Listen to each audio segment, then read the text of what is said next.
In today's video, I'm going to go through my process of replacing my door casings, which is basically the trim that you see around a doorway opening. This was the first time I've ever tried anything like this, and it was actually a pretty intimidating project for me to take on. So in the video, I'll show some of the challenges that I faced and some of the techniques that ended up working out. And at the end of the video, I'll go through some of my final thoughts and how I thought the whole process went.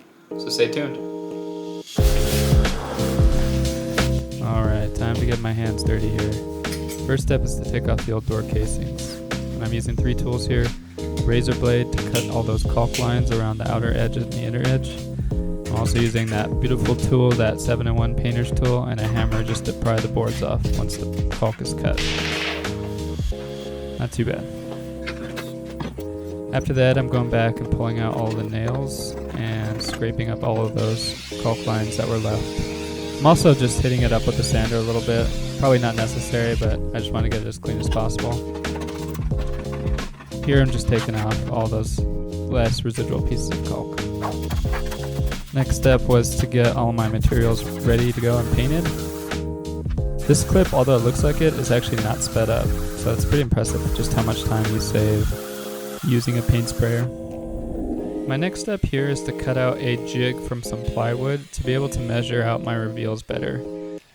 So what I want is a 1/4 inch reveal, and that's that little gap between the door jamb and the door casing. Alright, with this jig made here, I'm just going to butt it up in the corner here.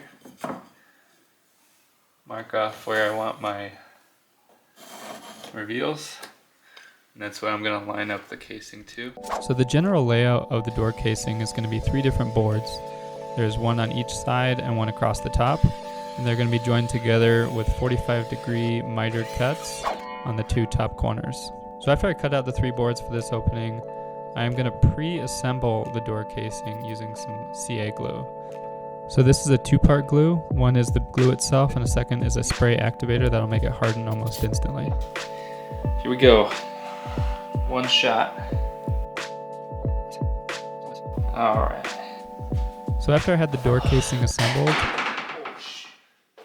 I had to very carefully transport it to my opening because it's only being held together right now by the glue.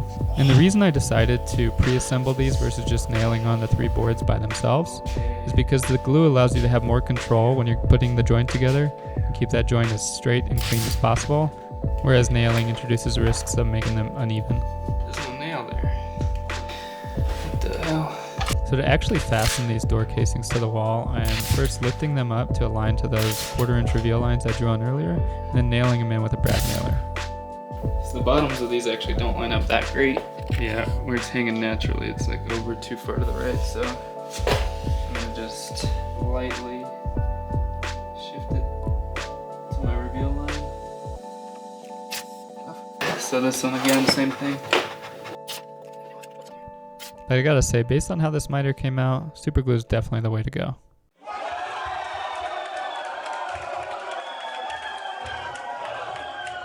So for caulk, I go with this acrylic latex caulk. So you get 10% free on this one. So it's a deal. And then when I cut the tip off, I make sure that I cut it at an angle. When you're holding the gun at a 45-degree angle, the caulk gets applied fairly evenly.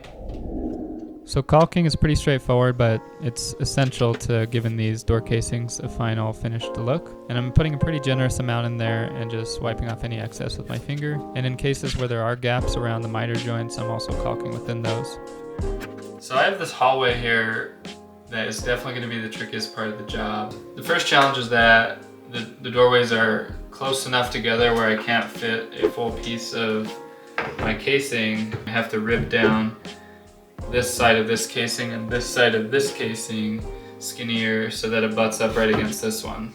The second challenge is all 3 of these doorways are actually slightly different heights. I don't know, I just think it's gonna be visually kind of weird looking. So what I'm gonna do, customize the width of all 3 of the top pieces and then get the heights to match on all 3 on the top.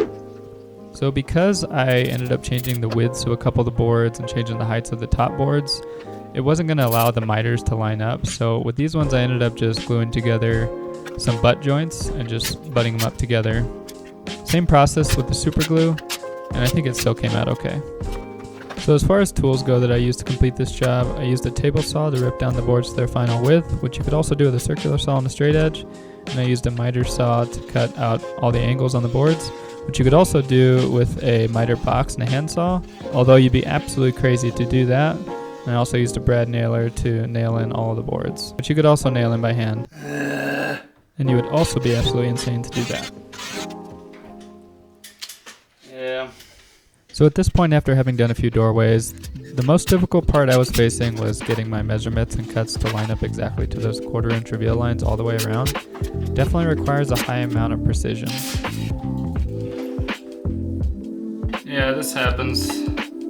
So there can be inconsistencies in the boards that I'm using for the casing itself, as well as the door jamb itself not being square completely. So you definitely have to make micro adjustments here and there to get everything to look consistent. So I also decided that I wanted to get some black trim around all the edges of the door casings. I wanted it to give it a more modern look and also cover up any of the gaps that were existing after I mounted it to the wall. So all along the top here is going to be mitered off, right? So there's going to be miters in this corner, miters in that corner, miter on that corner. So I have the miters cut on the ends of this one. So I made this trim out of the same material that I use for the door casings, which is 3/4 inch thick pine board.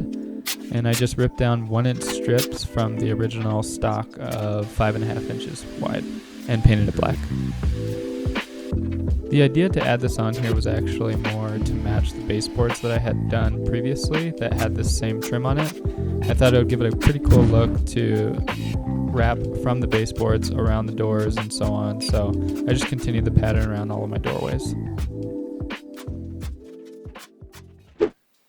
Door frame is not really even, so what I'm going to do is rip down a piece to just 1/4 inch and then just have it lay flush against this wall and then lay on top of this piece instead of in this crack.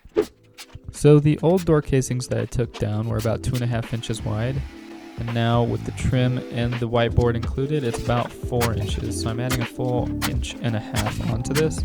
What that means is there's several parts in the house where I actually have to modify the size of this trim in order to fit around different obstacles. If I had a gap that was too narrow, I ended up just cutting a separate piece really thin to fit in whatever gap was there.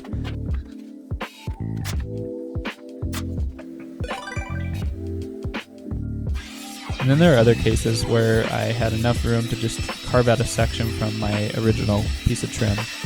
So here I just had a depth stop on my miter saw and just cutting out that section that I need to be able to fit it onto my door casing. I'm just cleaning it up here with a chisel and giving it a quick sand and paint. Could have got it a lot tighter, but not going to redo it. So there you go. Shit. Oh, god damn it. I went back and forth on whether it was necessary to actually caulk in these joints between the door casing and the trim and the outside of the trim itself.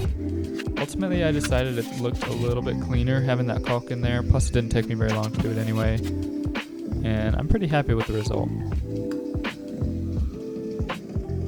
So here are my final thoughts on the project. I would say it was actually pretty difficult, harder than I thought it was going to be. There's definitely a skill gap here when it comes to doing things like this. Even though I have some experience doing baseboards and other woodworking projects, this is my first time doing door casings. And yeah, it was pretty tough and took me a few weeks to do.